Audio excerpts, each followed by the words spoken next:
समान अध्ययन one liner विषय वस्तु आज आप सभी मेरे साथ पढ़ेंगे। अभी तक मैंने वन लाइनर में काफ़ी कंटेंट आप सभी को दे दिया है। अब आगे बढ़ेंगे, आगे विषय वस्तु लेंगे इतिहास से, भारतीय राज्य व्यवस्था से, विज्ञान से, ज्योग्राफी से, इकोनॉमी से, इन्वायरमेंट से, सभी विषयों का एक समेकित समान अध्ययन का वन लाइनर कंटेंट आप सभी को मैं अवेलेबल करा रहा हूं। परीक्षा के दृष्टिकोण से सबसे महत्वपूर्ण कंटेंट हम लोग पढ़ रहे हैं जो परीक्षा के लिए उपयोगी है। चलिए आगे बढ़ते हैं हम लोग। आप लोग नोट्स बनाते जाइएगा, लिखते जाइएगा। सबसे पहले इतिहास लेते हैं, इतिहास के बाद फिर हम लोग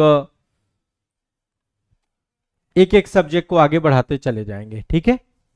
तो नोट्स जरूर बनाइएगा, लिखते जाइएगा, क्लास में याद करते जाइएगा। मेरा प्रयास रहेगा कि क्लास में मैं आपको याद भी करवाऊं। देखिए एक क्वेश्चन जो है भारतीय स्वतंत्रता संघर्ष से पूछा जाता है, क्रांतिकारी संगठनों से। कालानुक्रम पूछ लेता है इससे, है ना। संगठन तीन चीजें पूछता है, या तो कालानुक्रम पूछ देगा, मैच द फॉलोइंग भी आ जाता है, संस्थापक का नाम पूछ लेता है, कई बार स्थल भी पूछ चुका है। कालानुक्रम में आपको ईयर पता होना चाहिए कि किस ईयर में कौन सी संस्था बनी, तो ये आइडिया आपको होना चाहिए, ठीक है। तो यहाँ पे कुछ प्रमुख क्रांतिकारी संगठन मैं लिखने का प्रयास करूंगा, कोशिश करूंगा सभी प्रमुख क्रांतिकारी संगठन यहाँ पे लिखवा दूं जो परीक्षा के दृष्टिकोण से इंपॉर्टेंट हो। और ये सब भारत के संगठन, देखिए जो क्रांतिकारी संगठन है कुछ भारत में थे कुछ विदेश में थे, तो हम भारतीय संगठन आज देख लेते हैं, विदेशी संगठन हम अगले सेशन में देख लेंगे। पहला संगठन आपका ये पूना में बना, और ये सबसे प्रारंभिक दौर पे बना क्रांतिकारी संगठन है 1896-97 में। व्यायाम मंडल, व्यायाम मंडल 1896-97 में बना, पूना में बना, ठीक है। दामोदर तथा बालकृष्ण चापेकर बंधु के द्वारा बनाया गया, दामोदर एवं बालकृष्ण चापेकर, ठीक है, बंधु।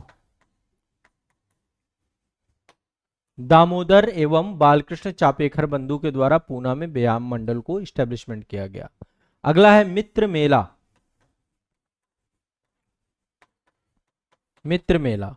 मित्र मेला संगठन 1899 में विनायक दामोदर सावरकर और गाड़ेर सावरकर, ये दोनों भाई थे आपके महाराष्ट्र और बंगाल वाले रीजन में। 1899 में मित्र मेला ये संगठन आपका बना। बीडी सावरकर, विनायक दामोदर सावरकर, विनायक दामोदर सावरकर, बीडी सावरकर या विनायक दामोदर सावरकर, गणेश सावरकर दोनों भाई थे, इनके द्वारा महाराष्ट्र रीजन में आपका ये संस्था बनाई गई मित्र मेला। इन्हीं के द्वारा, सावरकर बंधु के द्वारा ही आगे एक संस्था बनाई गई जिसका नाम है अभिनव भारत। ये क्वेश्चन भी पूछा जाता है, अभिनव भारत।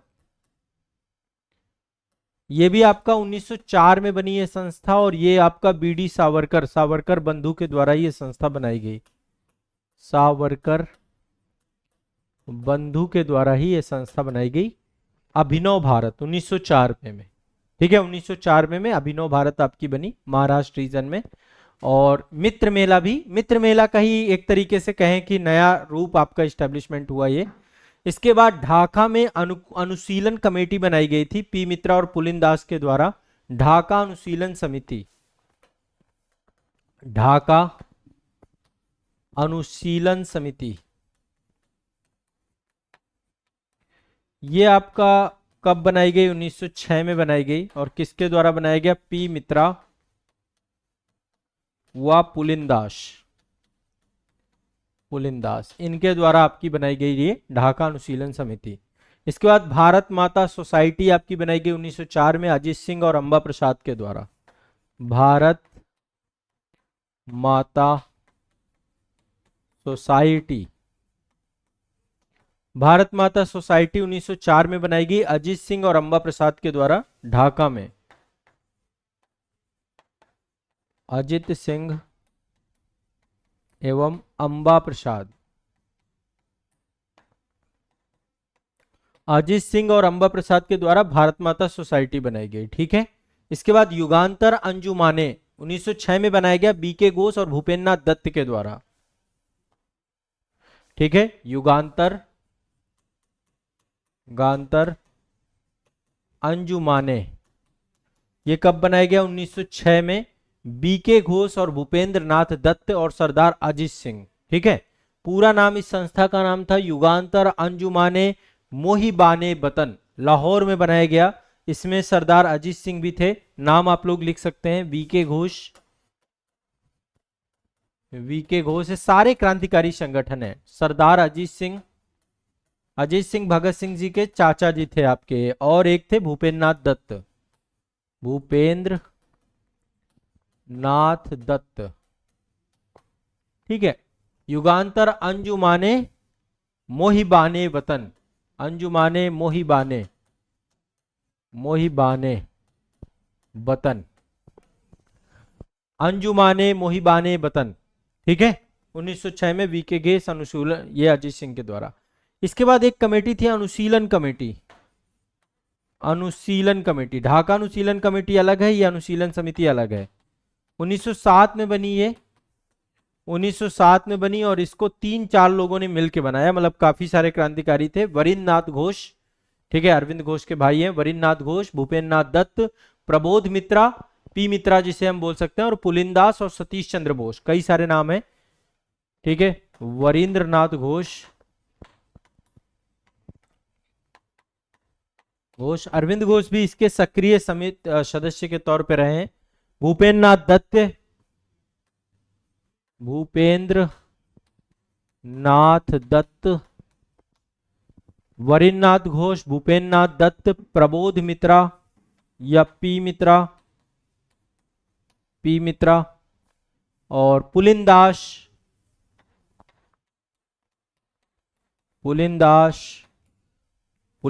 के बाद आपके सतीश चंद्र बोस।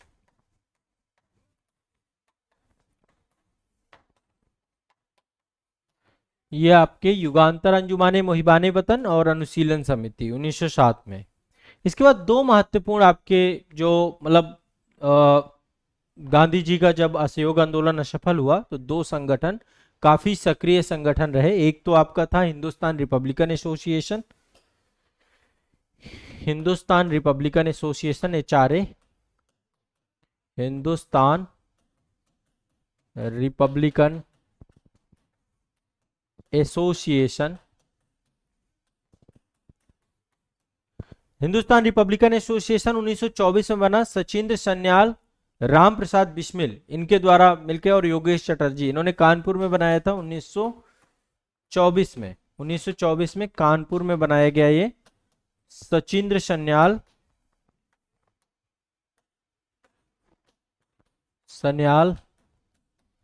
राम प्रसाद बिस्मिल,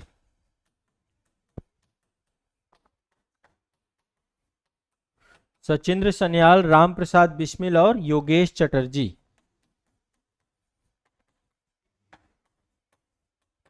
सचिंद्र सन्याल, राम प्रसाद बिस्मिल और योगेश चटर्जी, इन्होंने कानपुर में हिंदुस्तान रिपब्लिकन एसोसिएशन बनाया। इसके बाद नौजवान सभा बनाई गई। नौजवान सभा 1926 में आपकी नौजवान सभा ये भगत सिंह के द्वारा बनाई गई। भगत सिंह इनके द्वारा ये फाउंडर थे, पंजाब में बनाया गया आपका ये। इसके बाद देखो ये हिंदुस्तान रिपब्लिकन एसोसिएशन का नाम बदल गया 1928 में। इसको फिर से रिस्ट्रक्चर किया चंद्रशेखर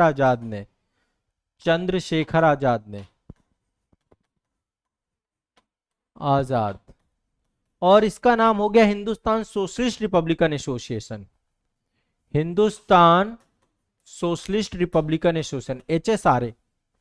1928 में केवल इसका नाम परिवर्तन हुआ, ये आपको दिमाग में आपको देखना है। ठीक है, तो हिंदुस्तान रिपब्लिकन एसोसिएशन, नौजवान सभा, ये सब चीजें आपकी हो गई। एक आपका है सूर्यसेन की इंडियन रिपब्लिकन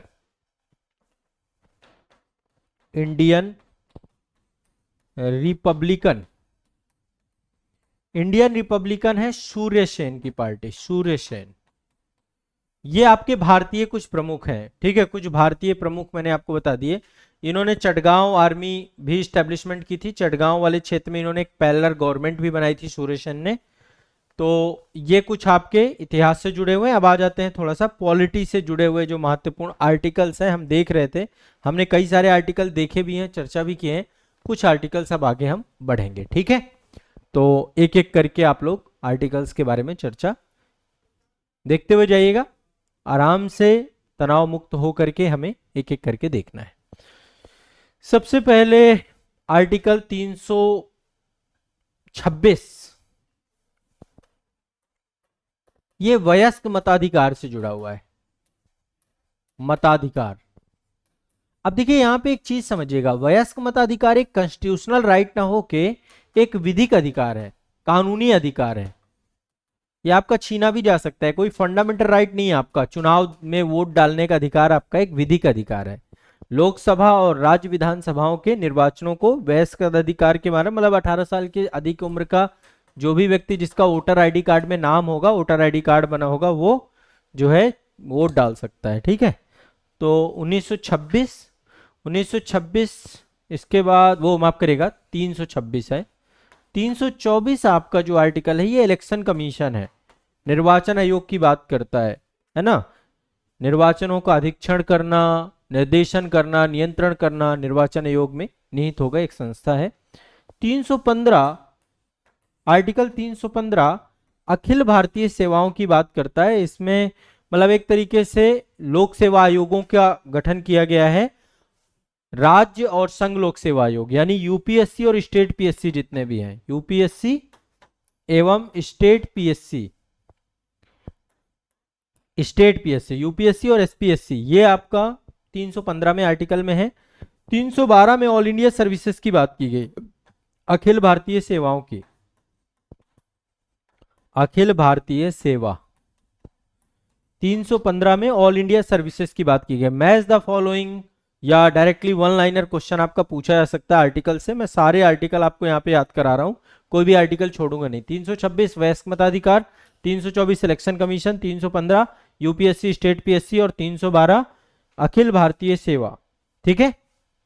आगे चलते हैं नेक्स्ट 300A। 300A आप सभी को पता है पहले हमारा संपत्ति का अधिकार मौलिक अधिकार हुआ करता था। 44वां संविधान संशोधन किया गया और इसको रख दिया गया यहाँ पे, तो ये एक विधिक अधिकार बना दिया गया। संपत्ति का जो अधिकार था 44वां संविधान संशोधन किया गया 1978 में, और संपत्ति के अधिकार को एक विधिक अधिकार बना दिया गया। विधि के प्राधिकार के बिना व्यक्तियों को संपत्ति से वंचित नहीं किया जाएगा। तो आर्टिकल 300A पे लिखा हुआ है, ठीक है। 280 में आपका फाइनेंस कमीशन है, वित्त आयोग। अभी 16वां वित्त आयोग का गठन किया गया है राष्ट्रपति जी के द्वारा। अरविंद पनगड़िया जी उसके अध्यक्ष बनाए गए। अरविंद पनगड़िया मतलब पहले नीति आयोग के पहले अध्यक्ष रहे हैं। अभी नालंदा विश्वविद्यालय के जो है वहाँ के वीसी हैं, वाइस चांसलर हैं, और अभी जो है उनको वित्त आयोग का अध्यक्ष भी बनाया गया अरविंद पनगड़िया साहब को, ठीक है। तो एक और कोलंबिया यूनिवर्सिटी के प्रोफेसर भी हैं, वहाँ पढ़ाते भी हैं। इसके बाद कुछ निधियां हैं। 367 आपका आकस्मिक निधि है, आकस्मिक निधि। 300 नहीं 267, 267 आकस्मिक निधि है। 266 आपकी संचित निधि है। 266 आपकी संचित निधि है, भारत की संचित निधि। इसी में लोक लेखा निधि भी है आपकी, लोक लेखा निधि, लोक लेखा निधि है, ठीक है। 266 संचित निधि, लोक लेखा निधि, 267 आकस्मिक निधि। 263 आपका अंतरराज्य परिषद है। 263 आपका अंतरराज्य परिषद, अंतरराज्य परिषद। 267 आपका 263 इंटर स्टेट काउंसिल के तौर पे है, अंतरराज्य परिषद है। 262 आपका ये जो अंतर नदी जल विवाद है, अंतर नदी जल विवाद, अंतर नदी जल विवाद, जो आपके जितने भी अंतर नदी जल विवाद हैं, नदी दून है, उनके जल संबंधी विवादों का न्याय निर्णय करने का काम 253 आपका जो है अंतरराष्ट्रीय करार को प्रभावी बनाने के लिए विधान है। अंतरराष्ट्रीय करार को प्रभावी बनाने के विधान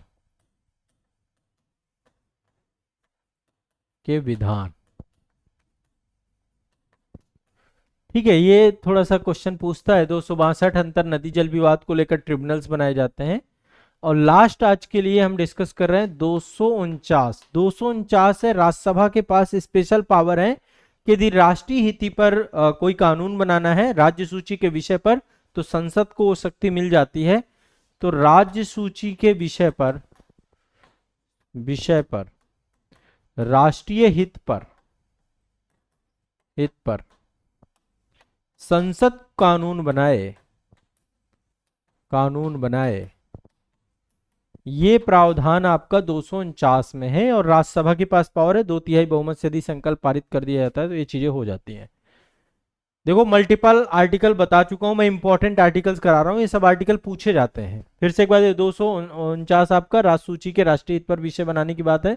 253 अंतरराष्ट्रीय करार को प्रभावी यानी आईआर से जुड़ा हुआ है। 262 आपका जो है 263 दिमाग में बैठा लीजिएगा, अंतरराष्ट्रीय करार को प्रभावी 263। 262 आपका क्या है, अंतरराज्यीय नदी दूनों पर जल संबंधी विवाद की बात करता है। 263 अंतरराज्यीय परिषद की बात करता है। ठीक है, 263 में अंतरराज्यीय परिषद है। 266 संचित निधि लोक लेखन है। 267 आकस्मिक नीति। 280 वित्त आयोग। 300 संपत्ति का अधिकार। फिर 312 all India services. 315 UPSC state PSC. 324 election commission. 326 वयस्क मताधिकार। एक विधिक अधिकार है, कानूनी अधिकार है। ये कुछ आर्टिकल्स हैं, बाकी जितने भी आर्टिकल्स हैं परीक्षा से पहले सारे प्रमुख आर्टिकल्स आप देख लेंगे। कुछ आर्टिकल्स मैं करवा चुका हूं, बचे हुए आर्टिकल्स भी हमारे यहाँ पे क्रम से हो रहे हैं। हम आर्टिकल सारे देखकर जाएंगे एग्जाम में। ठीक है, वन लाइनर फैक्चुअल डेटा आप सभी का सतत चल रहा है, आपको इसमें दिक्कत नहीं लेनी है कोई भी। चलिए आगे चलते हैं। ज्योग्राफी वाले सेगमेंट पे देखिए, मैच द फॉलोइंग, बहुत सारी चीजें आती हैं वर्ल्ड ज्योग्राफी से। विश्व के घास स्थल वगैरह, मतलब ये सब चीजें वैसे मैं सब पढ़ा चुका हूं। यदि आप रिवीजन क्लासेस कर चुके हैं, इंटायर वीडियो मास्टर वीडियो भी मेरे देख लीजिएगा, लास्ट मोमेंट पे बहुत कारगर चीजें हैं।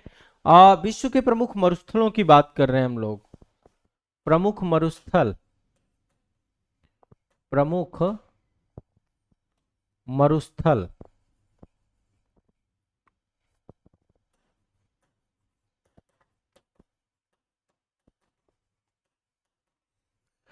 विश्व के प्रमुख मरुस्थल। ठीक है, इनसे मैच द फॉलोइंग क्वेश्चन पूछ लेता है। मैं विश्व के परिदृश्य की बात कर रहा हूं। देखिए सबसे बड़ा मरुस्थल तो सहारा मरुस्थल है, विश्व का सबसे बड़ा गर्म मरुस्थल है। और ये मतलब उत्तरी अफ्रीका है ना, west north and west Africa में, मतलब पश्चिमी अफ्रीका में ज्यादा है। मैं एक बार इसका नाम लिख रहा हूं। पहले सहारा है, विश्व का सबसे बड़ा है ये उत्तरी और पश्चिमी अफ्रीका में विस्तार है इसका, उत्तरी एवं पश्चिमी अफ्रीका। कई सारे कंट्री हैं, मैं एक बार कंट्री आपको यहां पे बता भी देता हूं। Africa, Niger, Sudan, Tunisia, Algeria, Chad, Libya, मिस्र, मोरक्को, माली, मार्तिनिया, पश्चिमी सहारा। उत्तरी अफ्रीका की कंट्री हैं सारी की सारी, इनमें सब में सहारा मरुस्थल का विस्तार है। Niger, Sudan, Tunisia, Algeria, Chad, Libya. Question पूछा जा चुका है, लीबिया में भी विस्तार इसी का है ना। मिस्र, मोरक्को, मिस्र में भी है। मिस्र आपका देखा जाए तो लाल सागर से जुड़ा हुआ है और सुएज नहर इसी के नियंत्रण में है। मोरक्को, माली, मार्तिनिया, पश्चिमी सहारा। ठीक है, गर्म मरुस्थल है। ऑस्ट्रेलिया में मल्टीपल मरुस्थल है। मैं ऑस्ट्रेलिया के कुछ मरुस्थलों के नाम आपको बता देता हूं। ऑस्ट्रेलिया में ग्रेट विक्टोरिया है, Great Victoria, Simpson, Gibson, Stuart, Great Sandy, इनको सबको ऑस्ट्रेलियन मरुस्थल कहते हैं और मल्टीपल मरुस्थल है। ग्रेट विक्टोरिया है, शिप्सन है, गिब्सन है, स्टुअर्ट है, ग्रेट सैंडी है। ये मरुस्थल आपके कहां पर है, ऑस्ट्रेलिया के मरुस्थल है। इसके बाद आइबेरियन मरुस्थल।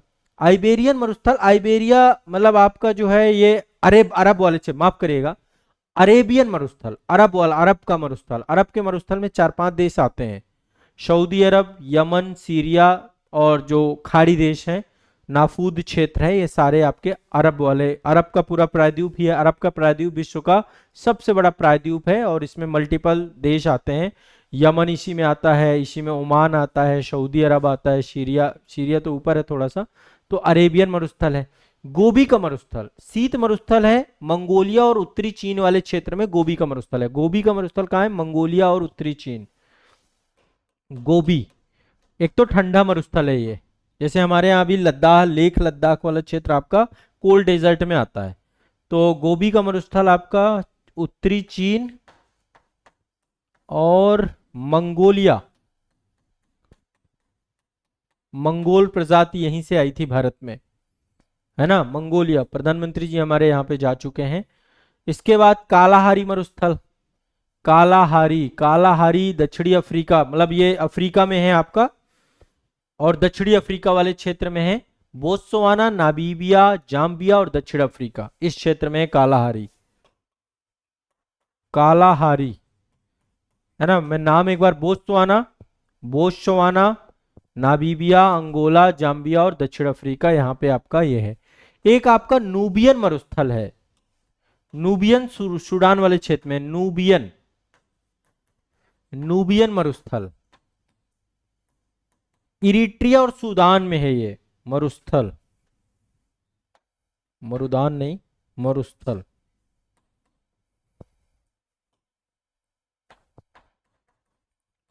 ये आपका सूडान, सूडान और इरिट्रिया, इरिट्रिया, ठीक है। सूडान और इरिट्रिया में आपका नूबियन मरुस्थल। एक टकला मकान मरुस्थल है, टकला मकान आपका पश्चिमी चीन में जिनजियांग प्रांत है। टकला मकान कहाँ है? जिनजियांग प्रांत में, ठीक है। कई बार क्वेश्चन पूछा जा चुका है। जिनजियांग प्रांत पश्चिमी चीन में आपका अवस्थित है। एक मरुस्थल है काराकुम मरुस्थल। काराकुम मरुस्थल आपका, ये जो मध्य एशियाई देश है, 5 मध्य एशियाई देश हैं, उसमें से तुर्कमेनिस्तान और कजाकिस्तान में काराकुम मरुस्थल है। काराकुम, काराकुम, काराकुम कहां पे है? तुर्कमेनिस्तान, तुर्कमेनिस्तान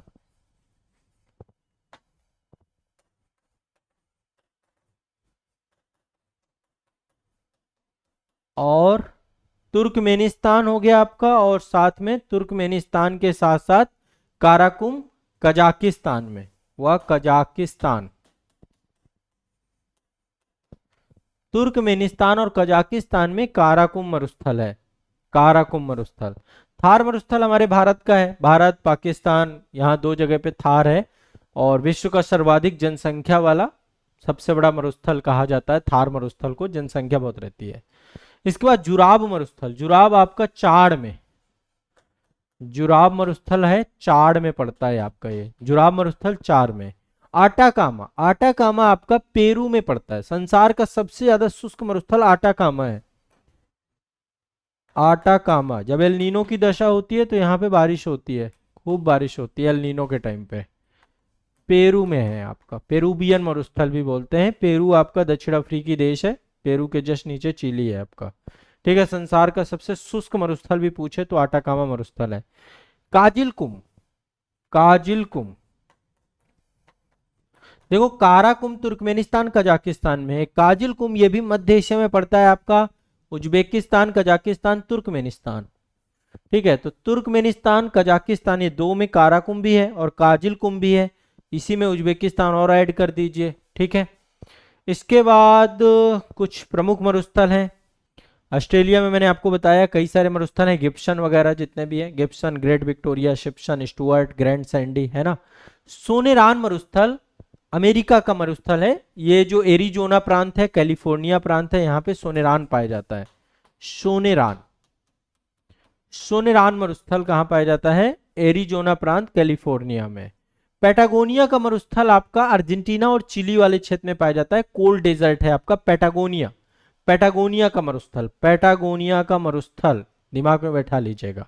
इसके बाद मोजाबे का मरुस्थल, मोजाबे, कोलोराडो, कई नाम से इसको रोड डेजर्ट के नाम से भी जानते हैं, ग्रेट बेसिन के नाम से भी जानते हैं।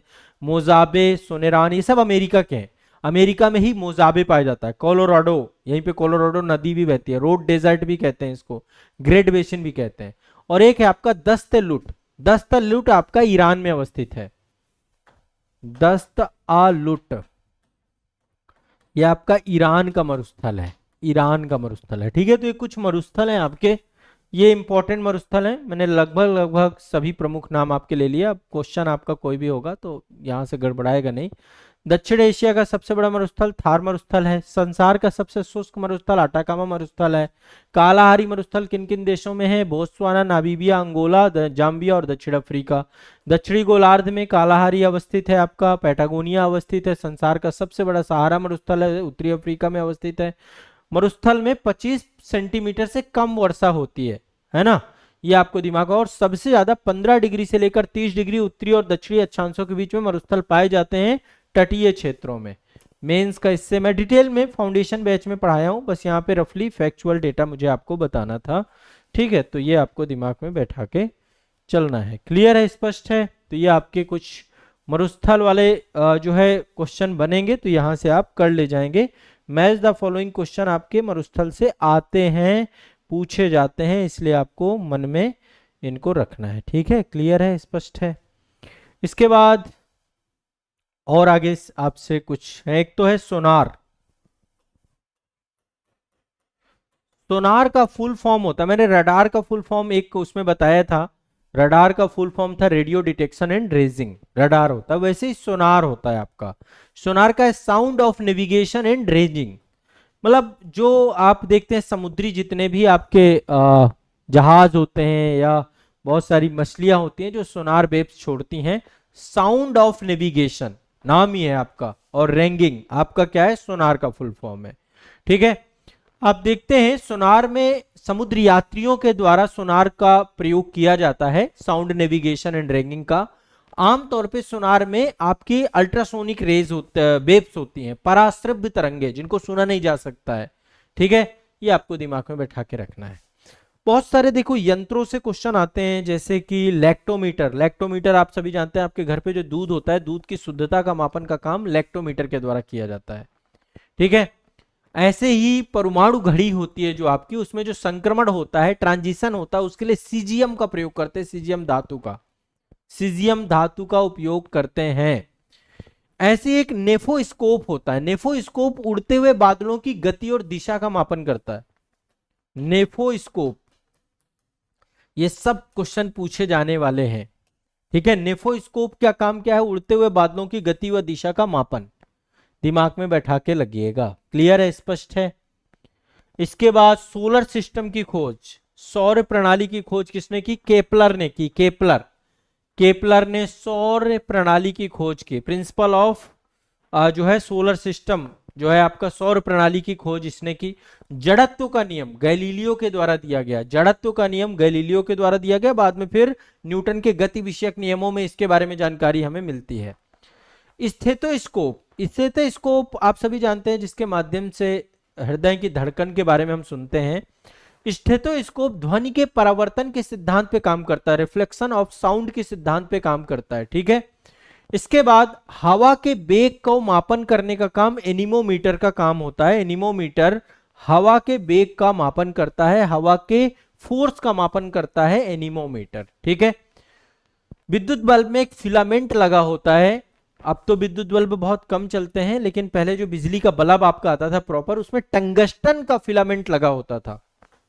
टंगस्टन, टंगस्टन एक धातु है जो कि उच्च ऊर्जा को भी, मतलब उसमें वो नहीं होती, तो पतला सा एक फिलामेंट होता था जिसका टंगस्टन का लगा होता था।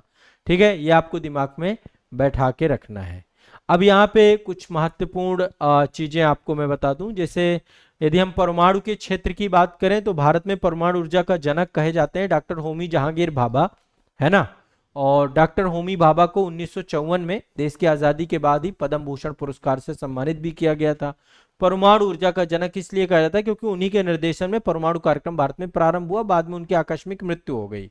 नाभिकीय ऊर्जा के क्षेत्र में इन्होंने काम करना चालू किया था।